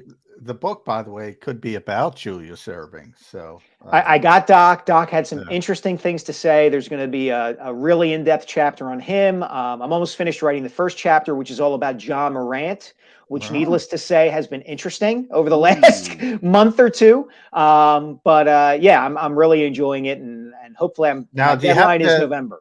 Do you already have an addendum plan for Mac McClung, Mike? Oh, already. Yeah. Well, I wrote a column about him after he won the dunk contest. So I think I just might take that column from the Inquirer and just plop it right in the center of the Very book. good. Nice. Glad to hear Darnell Hillman's in there, because he's the first guy I think of way back when dunking became all the rage in the NBA. All right, we got John. I'm glad you gave us the background. Now we got something to look forward to, the next Sielski book.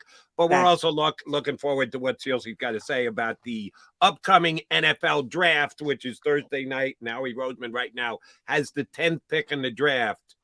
Percentage chance Howie Roseman takes somebody at 10. Good one, Jody. I'd say about 35 to 40%. That would be my guess. And by the way, it should be 90. With most teams, it's 90. You got the 10th pick. You pick at number 10. Howie Roseman, you take him down to 35. Yeah, I do. I think they love to collect picks. It gives them versatility. It gives them flexibility. It allows them to strike when the iron for A.J. Brown, for instance, gets hot. So I would bet that he's going to trade down. So, I mean, is it possible they'll pick at 10? Of course. But the likelihood is, based on history, that they'll trade down. Mike, well, first of all, I have to apologize. I think I was distracted by all the shiny baubles. It was such a, everybody was in their prom wear. The Eagles had their helmets up. It was all, Jalen had the Gucci on. I believe you had the Gucci on as well. It was bauble heavy yesterday at the NovaCare complex, John. Yes. So I was a little bit distracted, so I apologize for that. But that's okay. One of the things, before I get to the draft, I want to get your thoughts on that. And typical, everybody, and should be congratulatory, but I'm kind of struck by the Eagles really don't seem concerned about potentially handing $250 million to a 24-year-old. And I'm on board with them. I'm not concerned either. Have you ever seen anything like it from a perspective of such a grounded superstar? And you wrote a lot about Kobe Bryant and your tremendous book there. We've all seen superstars. You don't see guys like Jalen Hurts that often. Not based on the available evidence, you don't. I wrote about this in a column for today, guys, about, kind of contrasting Hurts with the last two guys who you could really call franchise quarterbacks, who the Eagles gave similar sorts of contract extensions to, Donovan McNabb and Carson Wentz. Now, look, McNabb is probably the greatest quarterback in franchise history. Even if you don't believe that, you can acknowledge you can make a really strong argument for it. But Donovan also had this kind of goofy side to him, where he's playing air guitar before the playoff game against the Cowboys, and he's making jokes that fall flat during his press conferences.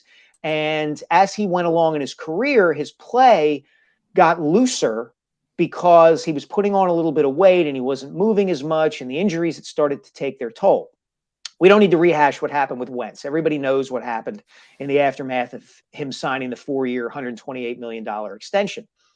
Hurts seems to have a discipline about him and a seriousness about him that those two guys really did not have. And I think that gets to what you're talking about here, John, that, yeah, the Eagles are always going to be confident, and Jeffrey Lurie's always going to project this sense of confidence anytime he's making such a huge investment in a franchise quarterback. This is what he believes in. This is what he does. He wants a franchise QB because he thinks, A, that's the quickest and easiest way to win Super Bowls, and he's not entirely wrong about that. And B, it sells merchandise. It makes the Eagles part of the water cooler conversation. There's a reason that Robert Kraft and the Patriots are his model franchise, and it goes beyond the fact that he's a native New Englander. It's because they walked into Tom Brady and went from being irrelevant to being America's real team for 20 years. And Lurie's kind of always been chasing that. And I think with respect to Hurts, he might actually possibly kind of have found it. I mean, you watch that kid up there yesterday, and it's all business. It's all seriousness. And as I said, I think there's a sincerity and a seriousness to him that people in Philadelphia eat up and love. And press conferences are always a combination of reality and performance art, but it seems like the proportion with Hurts trends more toward the reality than it does the performance art. All right, Mike, two-part question for you. The first one is kind of tongue-in-cheek. An overused sports axiom, passing the baton. Did Howie Roseman grab the baton from Donovan McNabb for the fall flat on your face attempt at humor? That's a very good question. Howie tries and tries and tries, but he's never going to be Chris Rock or Sebastian Maniscalco or anything like that. I give him credit though, Mike. He is always workshopping stuff. God bless.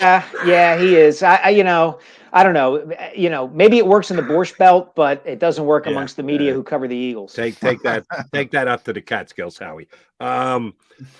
More importantly, Howie Roseman, running back status, value placed on it. Bijan Robinson at number 10. All right, never mind 10. Trade down to 50. All right, never mind 15. Trade down to 20. Still on the board. Do you think there's any chance that during this offseason the Eagles will add to what they think is a value for a running back? There are two ways that you can parse it. John does one way. I'm trying to look at the other. I kind of agree with John, but not as harsh as he does. You gave Jalen Hurts $255 million. You expect him to deliver big production for $255 million.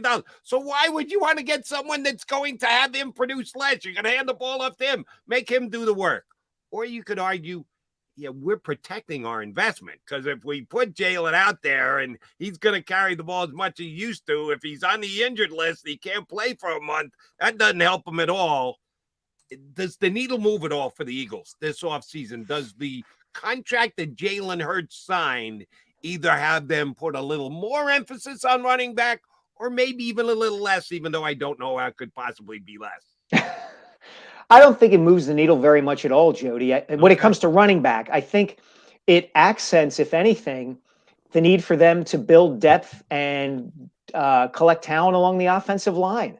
That's what they believe in. And, I've been hearing these arguments all week. Look, as you guys know, I'm on the radio on Saturdays, and my partner Glenn Macnow and I, and Jody's partner Glenn, we've spent a lot of time batting around this question about should the Eagles draft Bijan Robinson if they have the opportunity to do so. And I look at it the opposite way. If anything, signing Hurts to this money in the Eagles' mind says, okay, we've got to make sure there's no fall off in the offensive line, because if there is, that puts our investment at risk. And with respect to the running back position, man, I just don't see them using a first-round pick. Maybe if they trade back into the mid-late 20s or 30 or 31. I mean, they already have 30, obviously. Maybe they use their 30th pick on a running back, on Robinson, if he's there. But it would just really surprise me. And the other thing, too, is I hear this argument a lot, like, you don't take teams that have taken a running back high shouldn't have done it because they were bad teams, and a running back isn't going to make a bad team better. Well, I look at it a different way. I look at it as that part of the reason those teams are really bad is that they're taking running backs in the top 10. If you're the Giants, part of the reason you're a bad team is that you took Saquon Barkley with the number 2 overall pick instead of taking a player who could have been a foundational piece for you along the offensive line or the defensive line or a quarterback or something along those lines. Now you have a ticked off Saquon Barkley. Now you're overpaying Daniel Jones, and you're really not in the Eagles class, I don't think. So I would just be really surprised if they took a running back in the first round. Well, to kind of further that, Mike, you mentioned, press conferences are part reality, part performance art, which I agree with you. So when Nick Sirianni says, I don't want to take away Jalen Hurts' superpower, which is sort of like the zone read, RPO, pull the football, scare the defense, spacing, all that stuff. And then he says, last week he said, we're not paying him more to do less. Is he lying to us? Because I don't think he's lying to us. I don't think he is either. And this to me gets back to what we were just talking about Hurts as a player and a person and the discipline that he shows. Bring it back to Wentz, for instance. I always got the sense, and I'm not the only one, I'm sure, who thought that Carson Wentz would rather make a spectacular but unsuccessful play than make the safe, smart, successful play. I get the sense, Hero football. Right. He wanted to be the hero. Yeah. And I think that Jalen Hurts is not like that. I think Jalen Hurts can be the hero when he needs to be. I think he's smarter and more disciplined in the way that he plays. And so if there's a way for Sirianni to kind of strike that balance between keeping the threat of Hurts on the move open to the Eagles offense, and at the same time relying on Hurts and setting up some offense, working with Brian Johnson to set up the offense in a way that keeps Hurts protected, they can continue to kind of maximize this. It's going to be a hard dance for them to dance, obviously, because he is going to be exposing himself to injury every time he runs the ball. I don't think there's any doubt about that. Well, now, Mike, he heals faster than you specifically. You're the one. I know. But no, I bring that up for the reason, that was silly. So the one part that Jody brought up that is legitimate, health. Yeah. Can you legislate health in this league? Can you say, all right, we got to take this RPO stuff off the board. We got to take this zone read stuff off the board and have Jalen Hurts just hand the ball off to Bijan Robinson or insert name? Or do you just sort of manipulate that? Hey, we have a lead, hand it off.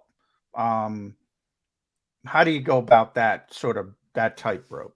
Yeah, I think some of this, John, depends on how the league changes and trends over time, and the Eagles and Hurts' ability to adjust to whatever those trends are going to be. I'll give you an example of what I mean, okay? So last year, teams were more successful running the ball on a per-carry basis than they had been in something like 20 or 25 years around the league, okay? Yep. And the reason for that, I think, is because for years and years, all we've heard is that you got to throw the ball to score points. You got to throw the ball to score points. And what do teams do when you hear that? They build their defenses to stop the pass.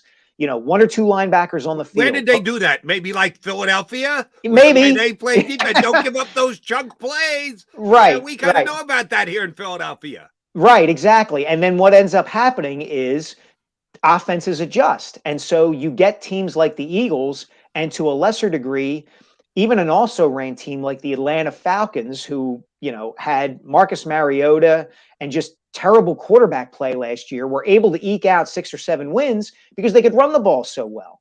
And so maybe that's shifting, and the Eagles are going to have to shift with that, and Hurts is going to have to shift with that. One of the things that the Eagles are banking on, obviously, in signing Hurts to this kind of deal is that he's going to continue to grow and improve.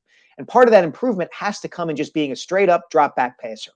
And so we'll see if that can happen. I think, again, that gets back to something Jeffrey Lurie said yesterday, which is the one thing that the Eagles were banking on with Hurts was no matter how good he might turn out to be, he will be as good as he can possibly be because he will work that hard and he has that kind of character. He will maximize his ability. So we will see if maximizing his ability means that if they have to change the offense a little bit and get out of those RPOs, he's able to do it. All right, assuming you are right, and the Eagles' number one priority is protect Hurts, upgrading the offensive line, which, oh, by the way, I think you very well could be right. Best 2 offensive linemen for me in this draft are Peter Skoronski and Paris Johnson. I'm flying in the face of an authority here because I know that Ray Dinger's on record. I had him on with me and Glenn the weekend before. You had him on this past weekend with you and Glenn, and he likes Skoronski more than he likes Paris Johnson. You're just going to sign on with Ray and go, yeah, give me the best offensive line. If Ray says this is the best offensive lineman, I'm going to say this is the best offensive lineman. I hate to disagree with Ray Didinger, but I like Paris Johnson better. If you're right, they're going O-line at 10. Who they taking? It's a great question, Jody, and I have no idea. Like, I really don't. I hate saying this to you guys because, I'm going to be at the draft at the NovaCare complex on Thursday, but I've covered enough of these to know that nobody knows anything, okay? Nobody knows anything, and I'm sorry, they just don't. I would draft Peter Skoronski. Educated guesses, Mike. You got to give him at least that. I would draft Peter Skoronski because Pete Skoronski sounds like the name of an offensive lineman. Okay, and you're saying a guy like named Paris can't be a good offensive lineman. Is that what you're saying, Sielski? I'm saying the Eagles would be fortunate if they have the opportunity to draft Pete Skoronski because the team drafting ahead of them is the Chicago Bears. And if the Bears don't draft an offensive lineman named Pete Skoronski from Northwestern, then they're doing something wrong. Yeah, that's true. Yeah. Well, they make bad decisions all the time. That's true. You keep burying the Bears. Yeah. Johnny, you're going to eat some crow when the Bears make the playoffs this year, buddy. I think the new regime, well, the old regime was terrible. When you talk about Chicago Bears football, Ryan Pace, and they went from Ryan Pace to Ryan Poles. And then the head coach was Matt Nagy to Matt Eberflus. I think they just didn't want to change the signs on the offices, but on the parking spots. Yeah, it's been a bad run for the Bears. Hopefully they can turn it around, but I think they've done Justin Fields a disservice. But to bring it back to the Eagles, at number 10 overall, Mike, I agree with you. It's probably going to be defensive line or offensive line, and I include edge rusher in that perspective.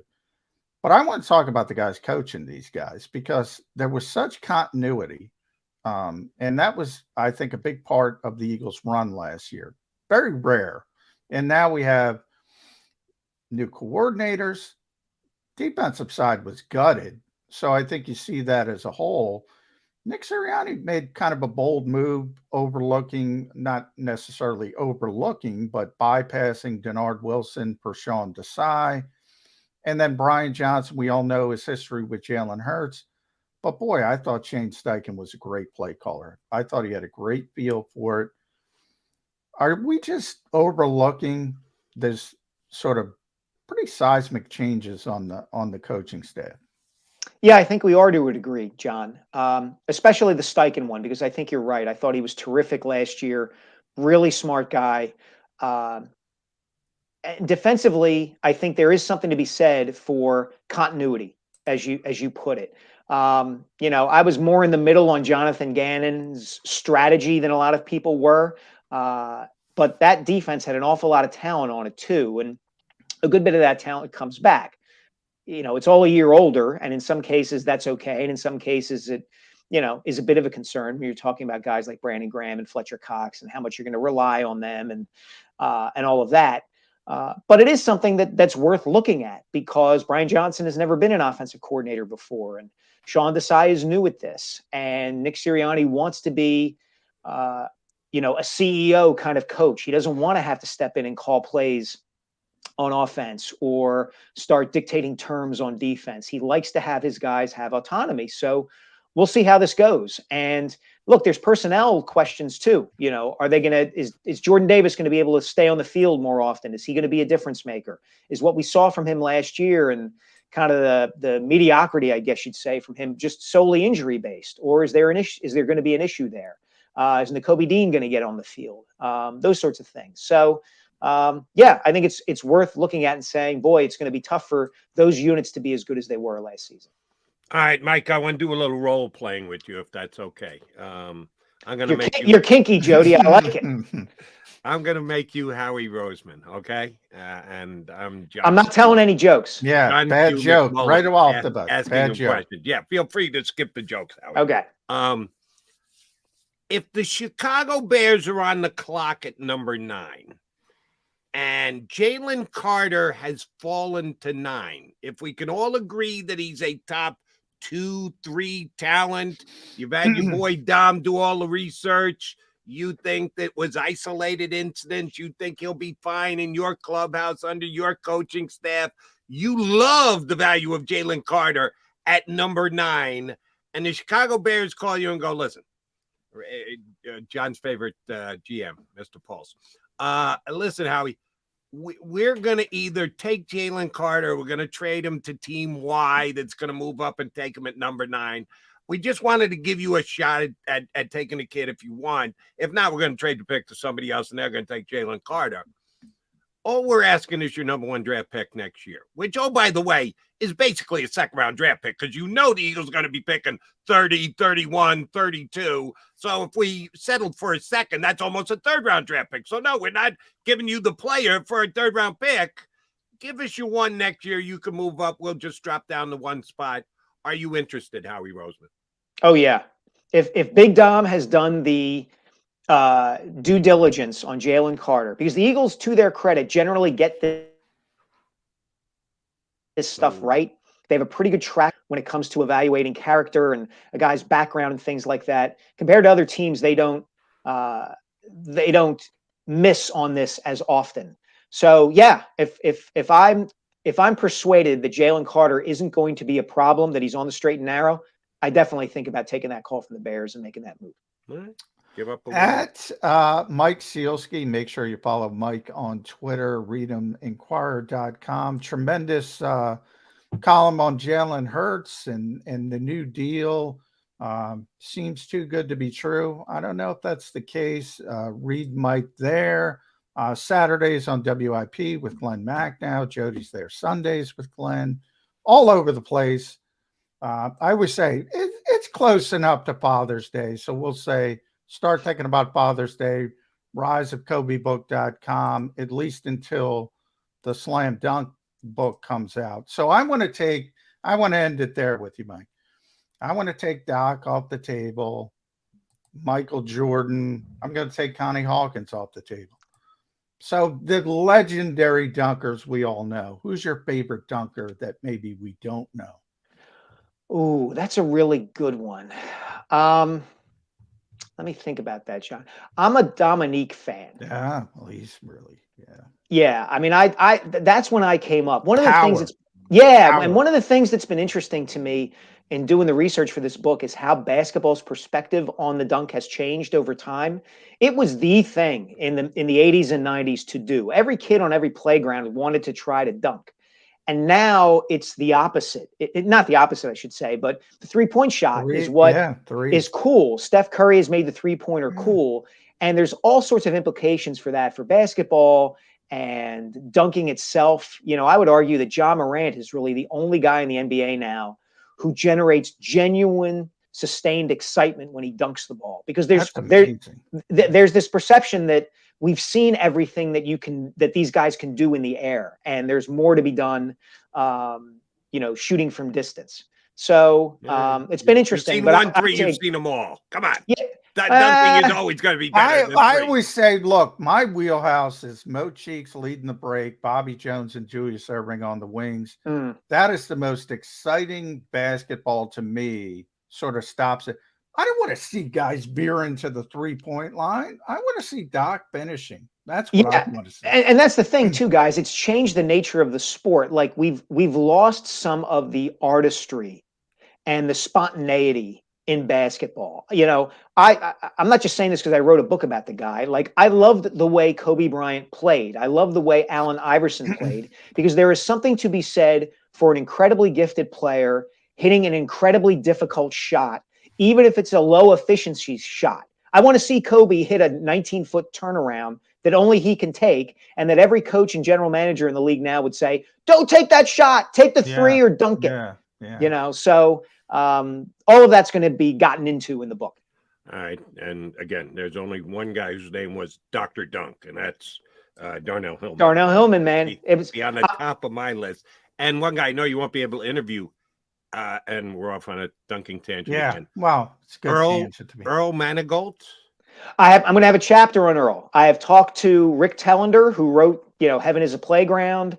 I talked to Peter Vesey, who knew Earl the GOAT. I talked to the guy who co-wrote Earl's autobiography. I've done a ton of research on Earl the GOAT. He's going to be a chapter in the book, Jody. By the way, I should have mentioned, speaking of Dr. Dunk, Dr. Duncan Steen, Darryl Dawkins, I should have mentioned him. Bill Robinson crying. Yeah, there you go. A dog. There's so many of them, guys. There's going to be some that are not going to be able. I can't spend that much time on in the book, but there's going to be a chapter on the 1983 Final Four and Lorenzo Charles and Phi Slamma Jamma. It's been a lot of fun to research and write this. Right, and that's why Chocolate Thunder had to go Dr. Duncan Steen, because Dr. Dunk was already taken by Darnell Hillman. Mike, looking forward to the book, looking forward to reading your Eagle stuff on the draft all week. And I'm looking forward, well, I feel badly for you because not this Saturday, but next Saturday, you got to work with me on WIP because Mac now's taking a week off. So, and he's got to see me on Thursday. That's a bad week. For Just acknowledge my presence this time, John. Just give me as Dr. Evil would say, throw me a freaking bone here. We will do just that. Always a pleasure, Mike. Thanks, bud. All right, take care, guys. Mike Sielski, lead sports columnist for the Inquirer. Here Tough week for Mike. Man, he's got both of us. Damn. I will be dunking with Sielski next Saturday. We're supposed to stick to the football here on this show, but next Saturday when I got him on WIP with me, we'll be talking about dunking. I love it. All right, John and I are going to come back. We'll stick with the football. Draft is just 2 days away. Keep it here, right here on Birds 365.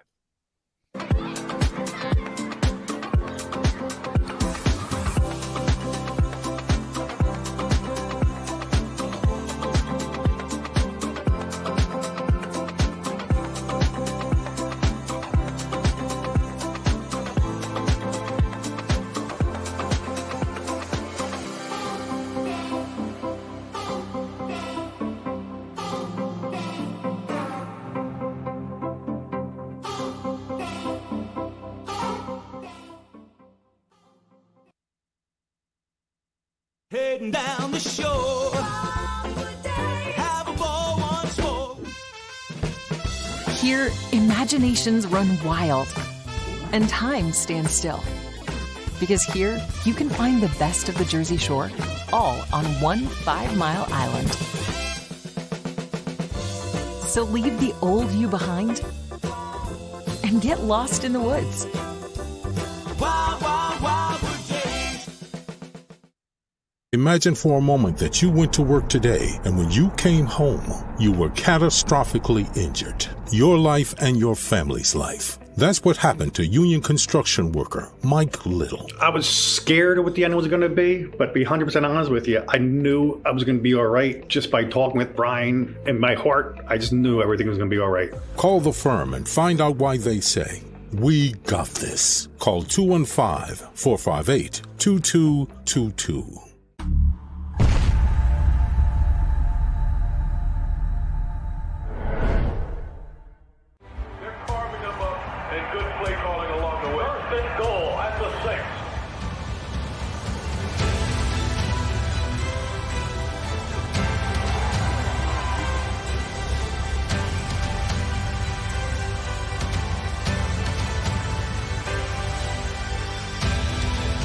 Field of life, First Trust Bank is there for you. Champions on 3. 1, 2, 3. Because Philadelphia dreams deserve a Philadelphia bank.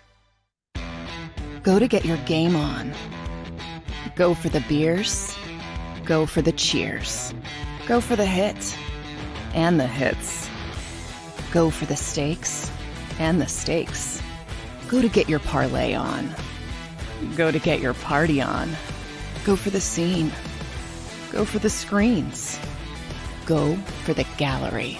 Go for the win. Go to Ocean. Visit theoceanac.com to plan your visit.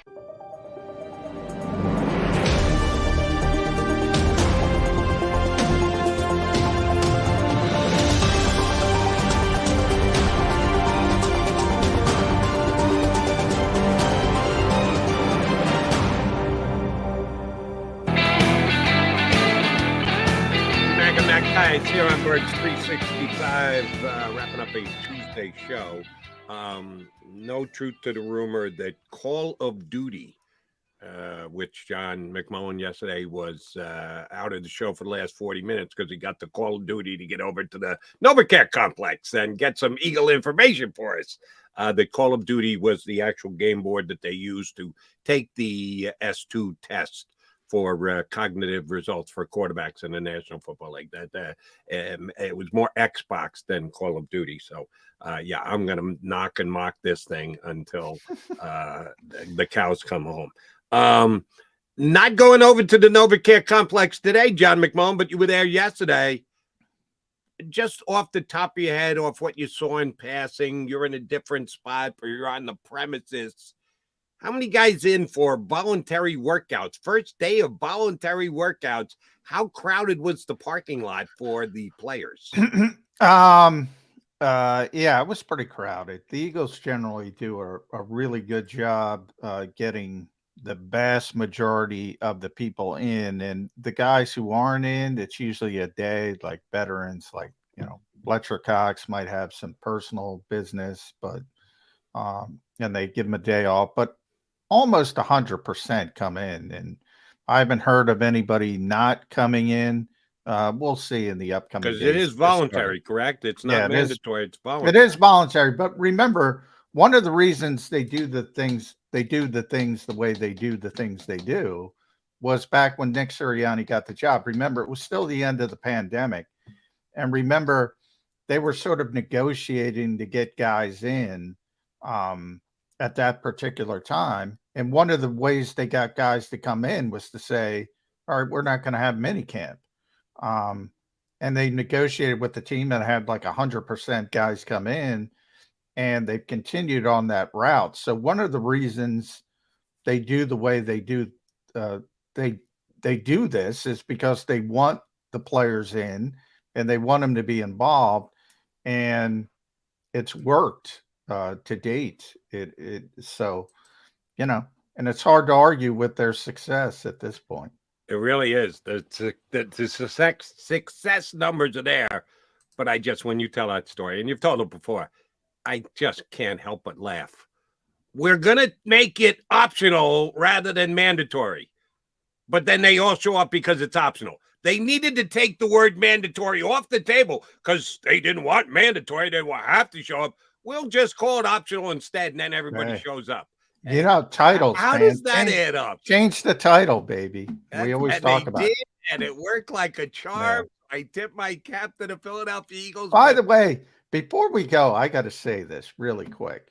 First of all, silly season is here. We all know it. First of all, your Jets, by the way, have the 4th best Super Bowl odds now. That's one. So the Jets are relevant again. Congratulations to Jody McDonald. Now, except I don't agree. Evidently, they're not that good. Evidently, and it's not just me being a downer Jet fan. It can't happen because the Jets always. I'm being honest with you. Hey, does Aaron Rodgers take them to the promised land? I don't know that. Look, it's a murderer's row in the AFC. I don't think they're going to the Super Bowl, but they are relevant. They're going to be a good football team. He's still a really good player. And I was talking to some Vikings people yesterday, man. They've never been happier. People are still in awe of this guy. He could still play at a high level. He's kind of a nut job, so you never know what's going to go these days. But to really blow your mind, Jody, how about this one? Will Levis moved from 50-1 to 20-1 to go number 1 overall. And now he just dropped to 10-1 a few minutes ago. I don't know what the hell's going on. Make of it what you will. 10-1 to go number 1 overall. What wagering outlet are you quoting? Darren Rebell did it. I don't know which one it is. So, but I already clicked off it. But at least one. There's not a lot of money in those pools. They'll only allow you to bet so much. You can't bet. No, I know. $100,000 on it. They restrict you to the amount that you can bet because, yes, you can actually get inside information. And if you're an executive at the team, if you're the general manager of the Carolina Panthers and you got the first pick, you put down $5 million on who's going to. Yeah. Well, I think you're going to get caught. You kind of get to make that pick. So you can only bet so much. So pools can move pretty significantly because there's not a lot of money in the pool to begin with. Just throwing it out there. I'm just telling you how something like that looks offbeat can actually be quite very, very offbeat. Commonplace. And that is like coming out of good luck. Field. Let me repeat. Good luck to the team that takes Will Levis. Much like the test that is moving the needle in quarterbacks, Will Levis didn't move Kentucky up and down the field all that well this year. I'll stick to the film. I'll stick to the tape, and I'll tell you that Will Levis is not going to be a franchise quarterback in the NFL. By the way, couldn't beat out Sean Clifford at Penn State. Right. But he's going to be the number 1 pick in the draft. Okay, good. Yeah. After having a mediocre year at Kentucky, that makes a lot of sense. That's what silly season is all about. We'll be back with more silly season talk tomorrow. Johnny Mac, you here? Let's do it. Christmas Eve or NFL Draft Eve, which is, better. We're getting dangerously close to the NFL draft. And for sure, the Mac and Mac guys will be back here on Birds 365 tomorrow in 2 and 2. You've been listening to Birds 365, the destination for the passionate Eagles football fan who bleeds green. If it's Eagles football, we're talking about it. Debate inside the locker room and guests that are some of the greatest football minds from around the region. We hope you enjoyed the show. We know we had a blast. Make sure to like, comment, and subscribe, and we'll be back soon. But in the meantime, hook up with us on social media at JAKIB Sports. See you next time on Birds 365.